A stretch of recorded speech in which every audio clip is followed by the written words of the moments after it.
इष्ट मिले तो मन मिले, मिले भजन रस रीति, ये सत्य नहीं। आप ध्यान दीजिए, भुसुंडी जी ने किससे दीक्षा लिया? तो उससे दीक्षा लिया कि जो शुद्ध अलग था। आप उसको साधारण व्यवहार को अर्थ के अपने तत्वता विचार करके देखिए।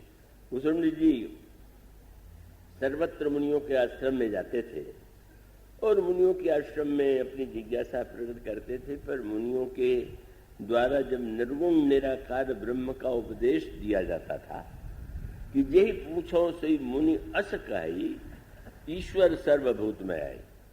जिस मुनि के पास जाकर मैं प्रणाम करता था वो यही कहता है कि ईश्वर तो सर्वत्र है। तो स्पष्ट कर दिया, निर्गुण मत मम हृदय न आवा। पर ये निर्गुण निराकार का सिद्धांत और ये व्याख्या मेरे बुद्धि में नहीं ग्राह्य थी। और उसके पश्चात वे महर्षि लोमस के पास गए। उनकी धारणा ये थी कि महर्षि लोमस शायद उनका एक पक्ष वेदांत का न हो और वो मुझे उपदेश दे दे मेरी जो भावना है उसके अनुकूल। और प्रारंभ में तो स्पष्ट वहां जाकर के बता भी दिया कि सगुण ब्रह्म औराधन मोहि कहो भगवान। मैं निर्गुण तत्व नहीं, मैं सगुण रूप की उपासना करना चाहता हूं, आप मुझे बताइए। तो लोमस जी ने थोड़ा तो सुनाया सगुण का वर्णन, पर अंत में कहने लगे कि तुम जिस ईश्वर को खोज रहे हो, क्या वो ईश्वर क्या तुमसे अलग है क्या? तुम तो वही उसके रूप हो। जैसे जल और लहरों में कोई भेद नहीं है, सोते तो ही ताही नहीं वेदा, बारी बीच इव गावही वेदा। बस फिर वही विवाद, निर्गुण मत मम नहीं समझ में आ रहा है। और तब एक हृदय प्रधान और दूसरा बुद्धि प्रधान। भुसुंडी जी में भावुकता है और लोमस जी में विचार की प्रधानता है। तो प्रारंभ में तो दोनों में विवाद हुआ, पर विवाद बाद में संवाद हो गया। जब तक आप समझेंगे पूरी तरह नहीं, तब तक विवाद हुए बिना नहीं रहेगा। पर जब समझ में आ गया तो समझ में आ जाने के बाद क्रोध तो इतना, विवाद तो इतना बढ़ा कि श्राप दे दिया। मैंने इतना ऊंचा वेदांत सिद्धांत तुझे सुनाया और तूने उसको ध्यान से नहीं सुना, जा पक्षी हो जा, चंडाल कौआ हो जा। और इसका अंत कितना सुंदर हुआ।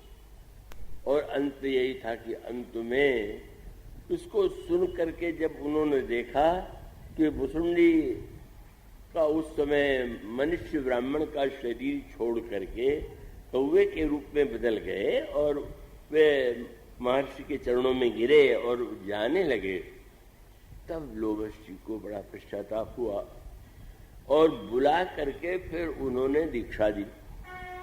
एक एक जो प्रसंग का तात्पर्य उस पर ध्यान दीजिए। वे सगुण साकार के उपासक, लोमस जी निर्गुण निराकार तत्व मानने वाले, लेकिन अंत में दीक्षा दिया निर्गुण निराकारवादी लोमस ने सगुण साकारवादी भक्त को। क्या तात्पर्य था कि निर्गुण और सगुण में झगड़ा केवल बाहर ही होता है, वस्तुतः कुछ अंतर नहीं। इसलिए निर्गुण निराकार ने अंत में ध्यान, बहुत मीठी बात आई, शंकर जी का प्रसंग है।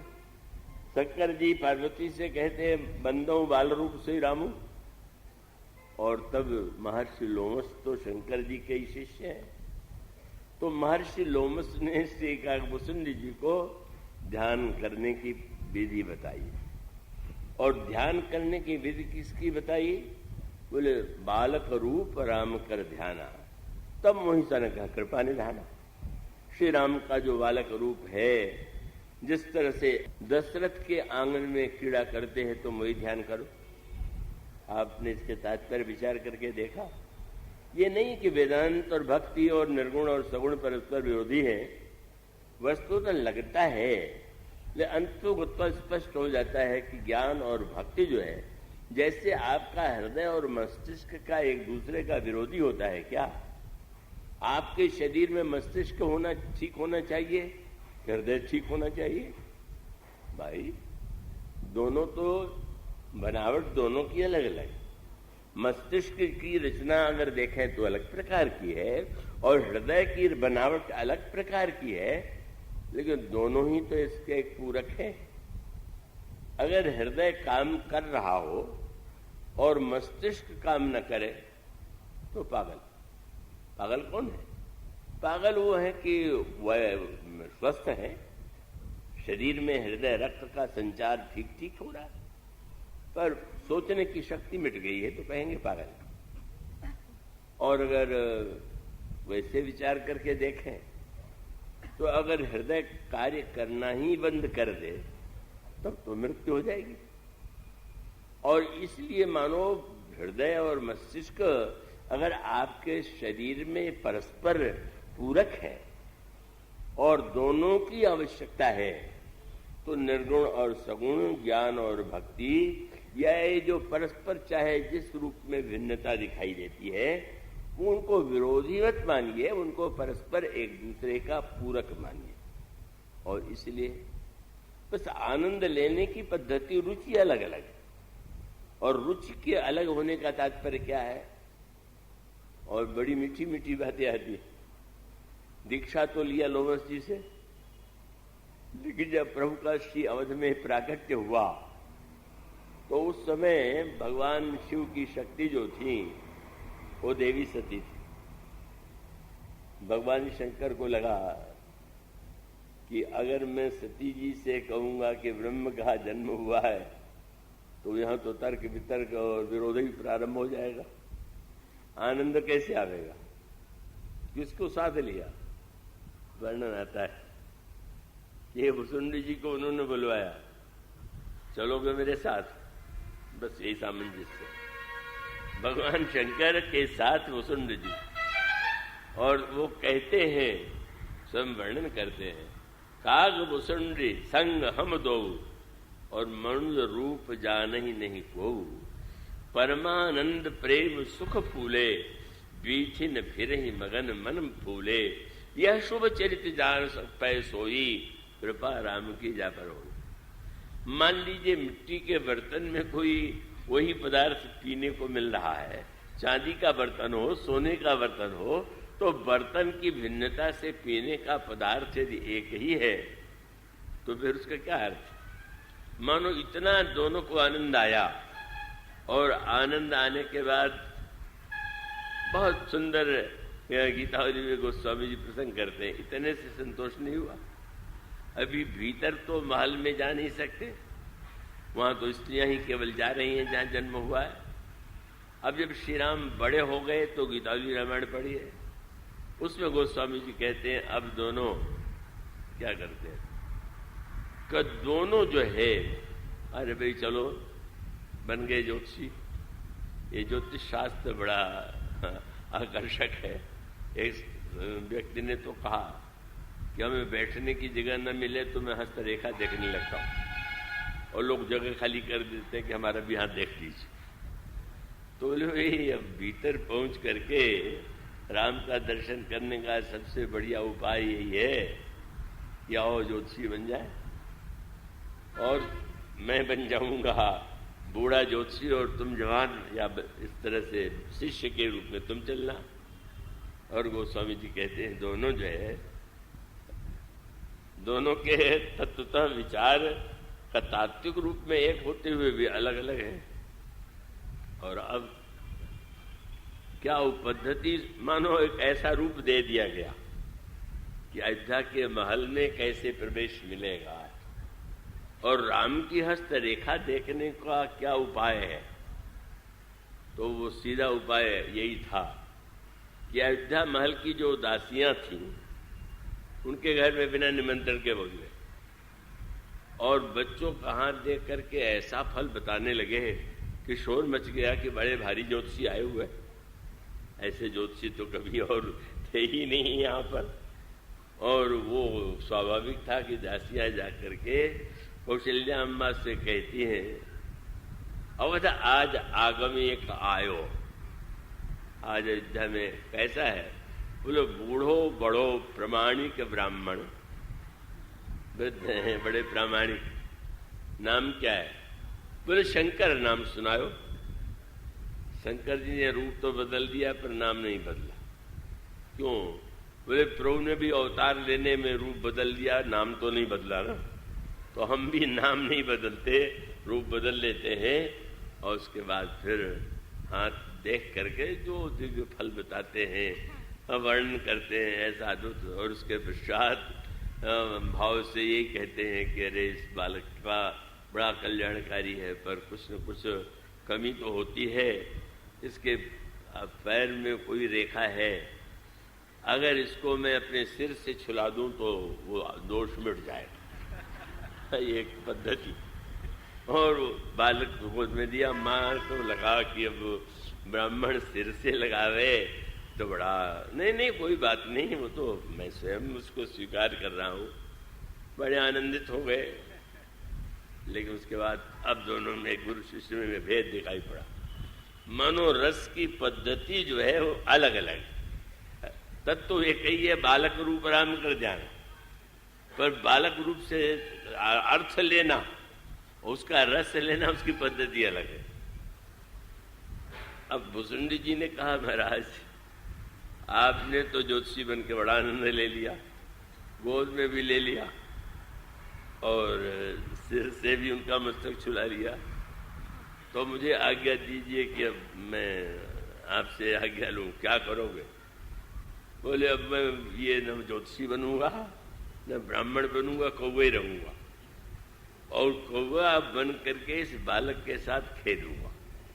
यही पद्धति का खेल। वो ज्योतिषी बन करके आनंद ले रहे हैं, पर भुसुंडी जी अंत में कहते हैं वो बालक रूप जो राम का ध्यान है, राम वही है, चाहे वो बालक हो, चाहे किशोर हो, चाहे युवा हो, पर वो रस तो आनंद अलग अलग आता है। और आनंद आता है तो एक ने ज्योतिषी बनकर के आनंद लिया, हनुमान जी के रूप में जन्म लेकर के आनंद लिया, बंदर बन करके नाच कूद करके उनको रिझाया, और दूसरा जो था वो कौवा ही बन गया। मनुष्य बनने में बड़ा घाटा रहा। क्या आपने तो गोद लिया, पर मैं तो देख ही पाया, कौवा बनना अच्छा रहेगा। अब अर्थ यही, आनंद लेने की आपकी अपनी पद्धति। आप मंदिर में अपने देवता को किस रंग का कपड़ा पहनाते हैं वो आपके आंखों की मांग है, वो ईश्वर के लिए संबंधित हो रही है कि क्या भोग लगाते हैं। अब भोग जो लगाते हो वो तो आप अपनी रुचि का लगाते, भगवान को अर्पित करेंगे, इसीलिए वो बात भूलती नहीं। गोरख गीता पे गोरखपुर में एक महात्मा थे और वो महात्मा बड़े भावुक थे, निरंतर भगवान राम का ध्यान करते थे, रघु रोग रहा करते, इसलिए रघु महाराज उनको कहते थे। और वो नित्य भोग लगाते थे, तो महात्मा के रूप में भी दर्शनार्थी और प्रसाद लेने के लिए लोग आते थे। लेकिन प्रसाद क्या लगेगा वो अलग अलग दिन वो बताते थे। आज राम जी ये खाएंगे, राम जी वो लेंगे, और वही मंगाया जाता था, उसका भोग लाया जाता था। एक दिन जब उन्होंने कहा कि आज तो राम जी करेला खाएंगे, अब वो कच्चा करेला ला दिया गया, भोग लग गया। और जब बांटने लगे तो लोग कहने लगे महाराज प्रसाद का तो एक कण ही बहुत होता है, उसको सिर माथे चढ़ाएंगे।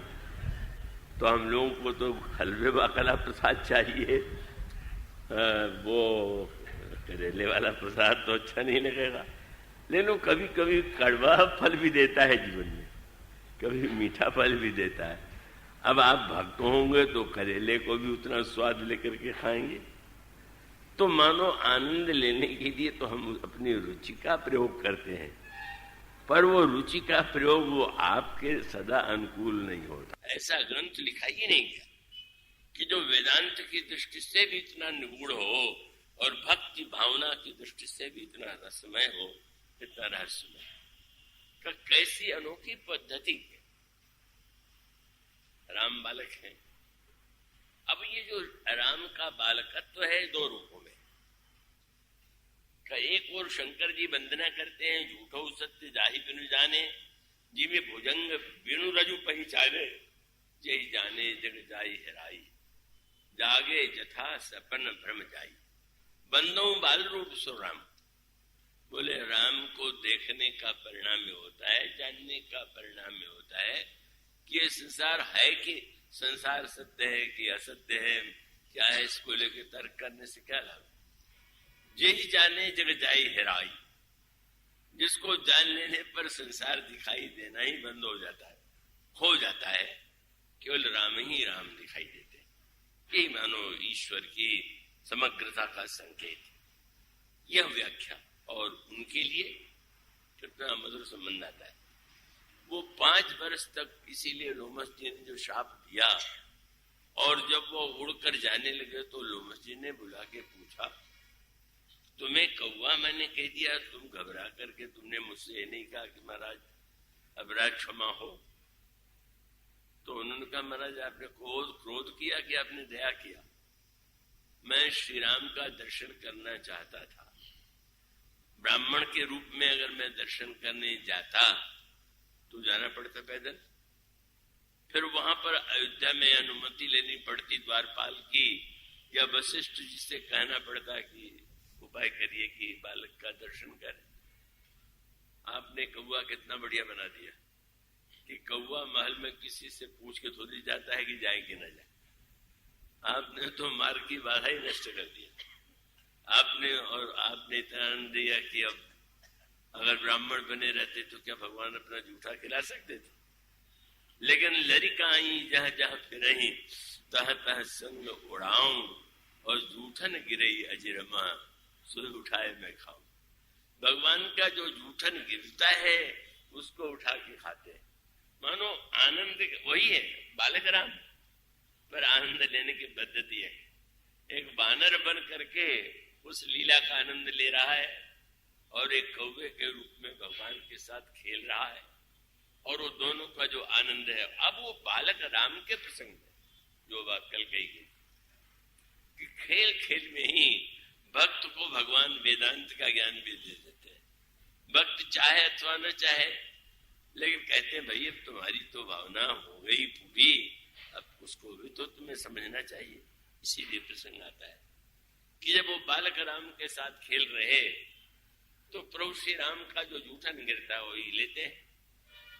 एक दिन कौशल्या अम्मा ने मालपुआ बनाया, और मालपुआ जब राम के हाथ में दिया तो कुसुम जी को यही लगा कि शायद तुरंत में।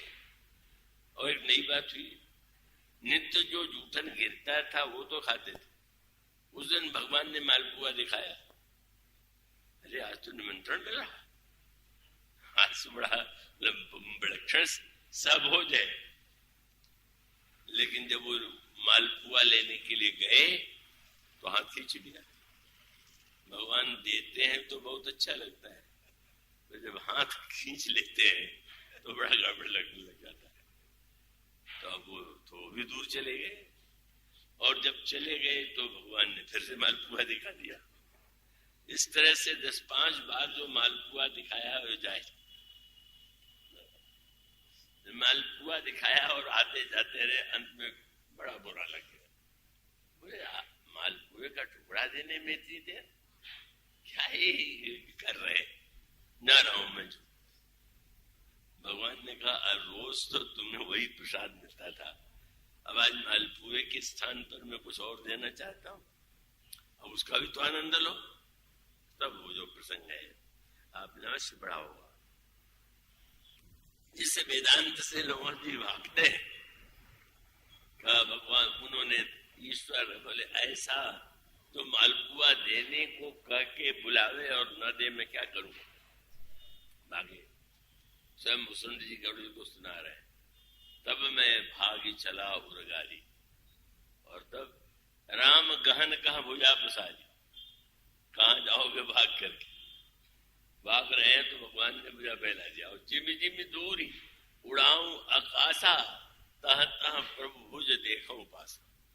सप्ता वर्ण भेद करी, जहां लगी रही गति मोरी, गए तहां प्रभु भुज ने रखी, व्याकुल भय।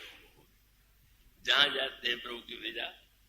पहले तो हठ यही था कि वो दशरथ जी के पुत्र हैं और आंगन में खेलते हैं तो भगवान वही दिखाते थे। आज भगवान ने कहा मैं जो यहाँ खेलता हूँ वो तो ठीक ही है, पर जो अनंत इतना बड़ा विश्व है इसमें कौन है? जिस सर्वव्यापकता को नहीं करते थे भगवान ने दिखाया। और जब वो चारों ओर दौड़ते दौड़ते थक गए, मुस्कुराए, मूंदे उन्हें आंख मूंद लिया, और तब श्री राम ने पूछा क्या देखा?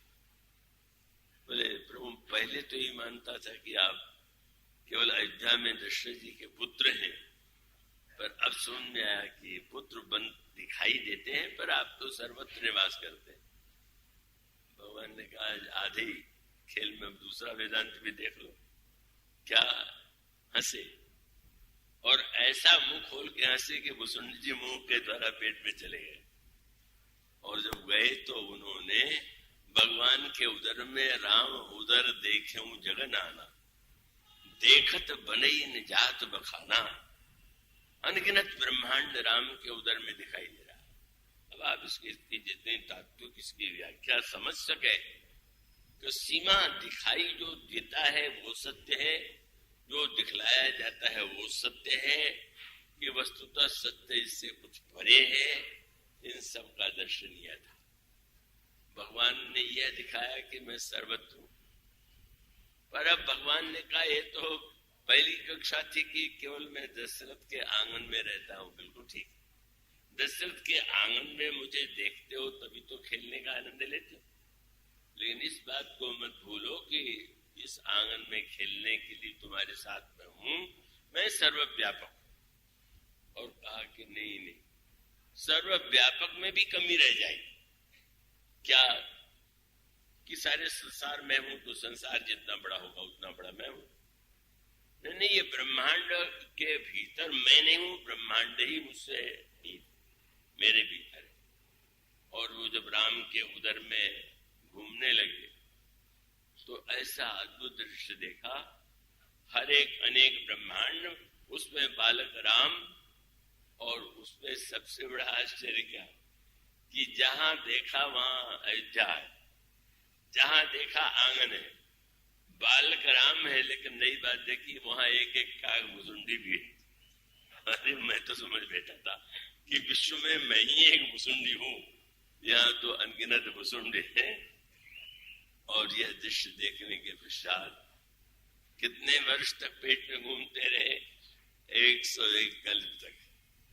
भगवान राम अवतार में 13,000 वर्ष है, और राम का उदर में मैंने बीते मनव कल्प सत्य एका, काल का सत्य, देश का सत्य, व्यक्ति का सत्य, और फिर उसके पश्चात दिखला दिया और कह दिया याद रखना, सगुण तुम मानते हो तो आनंद तो तुम सगुण ही मान के लो, पर ये जरूर जान लेना कि जाने से ब्रह्म अनादि अज अगुण गुणाकर मैं मोह, सगुण भी मैं ही हूं, अगुण ही मैं।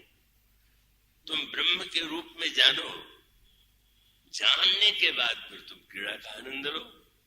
और प्रसन्न होकर के कहने लगे क्या चाहते हो भगवान, आप क्या देना चाहते हैं? सब भगवान ने ले लिया, भक्ति का नाम नहीं लिया। उनका बड़े कौतुकी आप हैं। प्रभु मोहि देन सकल सुख सोही, भगत आपनी देन न कही, और भगत हीन सब सुख है कैसे, लौन बिना बहु व्यंजन जैसे। कितना सुंदर दृष्टांत है। जब आप भोजन करते हैं तो अन्न दिखाई देता है, वस्तु दिखाई देती, नमक नहीं दिखाई देता। पर नमक न हो तो जितना आपको फीका लगे, लौन बिना वो व्यंजन जैसे। इसे संसार के इस व्यवहार में भक्ति का नमक जरूर डालिए, तभी वो स्वादिष्ट बनेगा, और भक्ति के नमक से आप वंचित हो जाएंगे। मानो खेल खेल में आप शंकर के वही राम बालक और वसुंध के वही राम, मानो राम तो एक ही है, वो अनंत है, और उसमें जितना आप ग्रहण करें फिर आपका विरोध और परस्पर संघर्ष मिटेगा। बोले ठीक है, आपको ऐसे मिले, आपको ऐसे दिखाई पड़े, मुझे ऐसे दिखाई पड़े। जो जही भाय रहा अभिलाखी, तेही तेही कहे तसी तसी रुचि राखी। तो वह भगवान बालक रूप में खेल खेल में भक्त रस और उसका ज्ञान दे देते हैं।